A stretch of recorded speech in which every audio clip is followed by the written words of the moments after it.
আসসালামু আলাইকুম বন্ধুরা, আশা করি আপনারা প্রত্যেকে ভালো আছেন। তো বন্ধুরা, আপনারা অনেকজনে জানতে চাইছেন যে ভাতার টাকা তো সবাই পেল, আমরা পেলাম না কেন? আমরা কি আর ভাতার টাকাই পাবো না? না এবারের টাকাটা সরকার আমাদেরকে দিবে না? সবাই বলতেছে ভাতার টাকা পাচ্ছে আমাদের উপজেলার, আমরা কেন পেলাম না? তো এই সকল প্রশ্ন আপনারা অনেকজনে প্রশ্ন করছেন, তাছাড়াও আপনারা প্রশ্ন করতেছেন যে ভাতার টাকা দেওয়া কি শেষ হয়ে গেছে? তো এই সকল প্রশ্নের উত্তর থাকছে আজকের ভিডিওতে। তো ভিডিওটি শুরু করার আগে ছোট্ট একটা রিকোয়েস্ট, আপনারা যারা আমাদের চ্যানেলে নতুন দর্শক আছেন প্লিজ আমাদের চ্যানেলটিকে সাবস্ক্রাইব করে পাশে থাকা বেল আইকনটি বাজিয়ে দিন। আর যারা ফেসবুক পেজ থেকে দেখতেছেন অবশ্যই ফেসবুক পেজটিকে ফলো করে দিন। তো চলুন ভিডিওটি শুরু করা যাক। তো প্রথমে আমরা যে বিষয়টি নিয়ে আলোচনা করব, আপনারা অনেকজনে প্রশ্ন করছেন যে আমরা আপনার ফেসবুক গ্রুপে দেখতেছি এবং আপনার গ্রুপে আমি যুক্ত আছি, তো সেখানে দেখতেছি প্রতিনিয়ত ভাতার টাকা পাচ্ছিল, কিন্তু পেতে পেতে এখন আর বর্তমানে ভাতার পোস্ট আসতেছে না। তো এটা কেন? ভাতার টাকা কি বন্ধ হয়ে গেছে? যে ভাতার টাকা দেওয়া ক্লোজ হয়ে গেছে, কিন্তু দেওয়ার অনেক দিনই হয়ে গেল ক্লোজ করার। তো আমি ভিডিও দিতে পারিনি কারণ আমি অনেক ব্যস্ত ছিলাম, যার কারণে আপনাদেরকে ভিডিও দিতে পারিনি, তাই আন্তরিকভাবে দুঃখিত।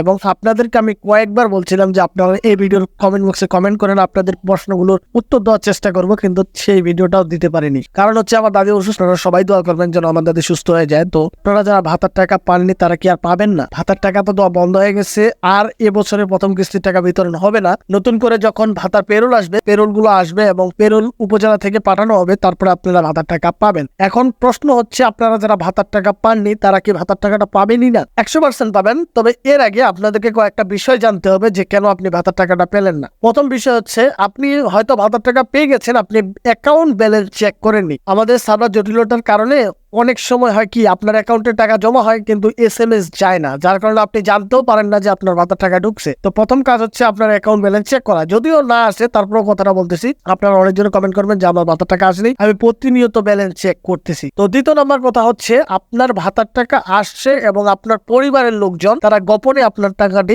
উত্তোলন করছে বা তুলে নিছে, যার কারণে আপনি ভাবতেছেন আপনার ভাতার টাকা আসেনি। তো এমনটা অনেকজনের হয়েছে, কারণ অনেকজন আমাকে এইভাবে অভিযোগ করছে, আমি তাদের স্টেটমেন্ট চেক করতে বলি, তখন দেখতেছি যে টাকা ক্যাশ আউট হয়ে গেছে। তো আপনারটাও এমন হতে পারে, আপনি সরাসরি আপনার যে বিকাশ নগদ আছে, তো এটার ব্যালেন্স চেক করবেন, যদি না আসে তারপরে আপনি চেক করবেন আপনার স্টেটমেন্ট। তো আপনার স্টেটমেন্ট চেক করবেন, যদি দেখেন যে তাও আসেনি। তো তৃতীয় নাম্বার হচ্ছে, অনেকজনের ভাতা পাওয়ার আগে আপনারা পিন এবং OTP শেয়ার করে ফেলছেন প্রতারক চক্রের হাতে। তারা বলছিল আপনাকে আপনার ভাতার কার্ডটি বন্ধ করে দিবে, তারা সমাজসেবা অফিস থেকে বলতেছে, এমন ভাবে আপনার ফোন দিছিল, যার কারণে আপনি তাদের সাথে পিন এবং OTP দুটোই শেয়ার করে ফেলছেন। কিন্তু এখন আপনি করছেন কি, শুধুমাত্র পিন পরিবর্তন করছেন। তো পিন পরিবর্তন করলেও প্রতারক চক্র টাকা নিয়ে যেতে পারতেছে। তারা কিভাবে পারতেছে এটা আমারও মাথায় আসে না। তো আপনাকে করতে হবে কি, আমি একটা ভিডিওতে বলছি, তো আপনারা ভিডিওটা দেখতে পারেন, যা আমি আপনাদের সুবিধার্থে ভিডিওর কমেন্ট বক্স এবং ভিডিওর শেষে দেখবেন বক্স আকারে আমি ভিডিওটা দিয়ে দিব, সেখানে ক্লিক করে দেখে নিতে পারেন। তো এই হলো একটা কারণ। তো 4 নম্বর কারণ হচ্ছে, আপনার সাথে যোগাযোগ করার জন্য অনেক চেষ্টা করছিল, যে হয়তো তারা আপনার তথ্যের প্রয়োজন ছিল এবং আপনার অ্যাকাউন্টের সমস্যা ছিল, যার কারণে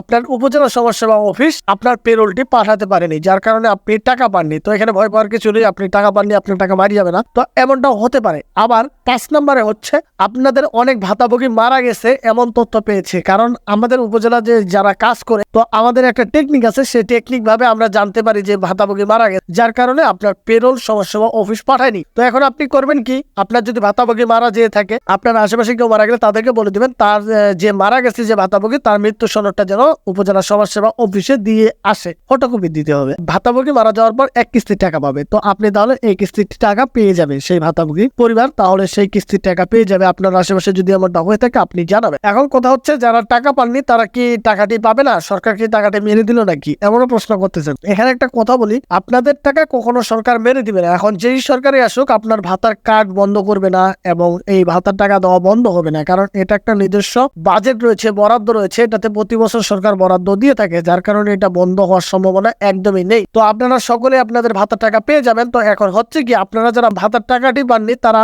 করবেন, আপনার সংশ্লিষ্ট যে মোবাইল নাম্বারে আপনি টাকা পাইতেন, তো সেই মোবাইল নাম্বারটি এবং আপনার NID কার্ডের ফটোকপি নিয়ে আপনি সমাজসেবা অফিসে যোগাযোগ করবেন। তারা আপনাকে সুন্দরভাবে, অ্যাকাউন্টে যদি সমস্যা থাকে তারা অ্যাকাউন্টের সমাধান করবে, এবং তাছাড়াও আপনার যে কারণে আপনার পেরোলটি যায়নি সেটা সমাধান করে তারা পরবর্তী কিস্তির পেরোল পাঠিয়ে দিবে। তখন যখন পাঠিয়ে দিবে, তারপরে আপনারা 2 কিস্তির টাকা একবারে পাবেন। তো আপনারা 2 কিস্তির টাকা একবারে পাবেন। এবারের কিস্তির টাকা, যে প্রথম কিস্তির টাকা এবং দ্বিতীয় কিস্তির টাকা, 2 কিস্তির টাকা একবারে পাবেন, আপনার তথ্যটি সংশোধন করে দিলে। আর আপনারা যারা যাবেন না, আমার এলাকার বাইরে আছি, তারা আমাকে বিশেষভাবে হোয়াটসঅ্যাপ নাম্বারে যোগাযোগ করতে পারেন। আমার যতটুকু সম্ভব আপনাদেরকে সহযোগিতা সহযোগিতা করার চেষ্টা করব। যারা উপজেলায় আছেন আমি তাদেরকে বলবো আপনারা যোগাযোগ করেন, যোগাযোগ না করলে পরের কিস্তিরও টাকা পাবেন না। হয়তো আপনার অ্যাকাউন্টে সমস্যা আছে, কোনো কারণে আপনার তথ্য মিসিং আছে, যার কারণে সমাজসেবা অফিস আপনার পেরোলটি পাঠায়নি। তো এইগুলো আপনাদের কারণ। তো আপনারা যারা প্রতিবন্ধী ভাতার নতুন আবেদন করার জন্য ভাবতেছেন, আবেদন শেষ সময় ছিল 15/10/2024, সেটা বাড়িয়ে 14/11/2024 পর্যন্ত নির্ধারণ করা হয়েছে। আপনারা যারা ভাতার কার্ডটি করতে চাচ্ছেন তারা অতি শীঘ্রই সমাজসেবা অফিসে যোগাযোগ করে আপনার সুনাগরিক কার্ডটি করে নিন। আর আপনারা হয়তো জেনে গেছেন যে